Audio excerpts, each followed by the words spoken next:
Gusto nyo ba ng pinakamura at sulit na accommodation dito sa Tagaytay?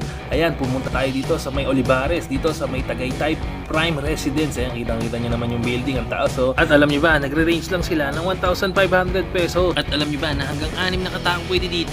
Kaya sulit na sulit para sa isang buong pamilya. At kahit pa isama ang buong barkada, kaya tara na dito sa Tagaytay Prime Residence. Ayan, ipasilip namin sa inyo yung buong kwarto, kita-kita naman. Ang ganda talaga. At pagsilip mo naman ng bintana, ganito ang makikita mo, napakagandang view. Kitang-kita agad ang Taal Lake. Tip ko lang sa inyo, kailangan maaga kayong makarating ng Tagaytay para malibot nyo na buong Tagaytay. Dahil para masulit nyo rin ang accommodation na ito, mag-check-in kayo ng alas 2, mag-out kayo ng alas 12 ng tanghali kinabukasan. Sulit na sulit sa halagang 1,500, 6 na katao na kagad. Libre ang wifi, Netflix, pati ang pool meron kang access. At pwede rin kayong magluto. Kung gusto mo namang makita ang 360 views, tara dito sa roof deck. Pwede kayong umakyat dito. Kaya ano pang hinihintay nyo? Kulayan nyo na ang drawing nyong bakasyon. Tara na dito sa Tagaytay Prime Residence. Ipipin ko na lang yung link para makapagpa-reserve na kayo.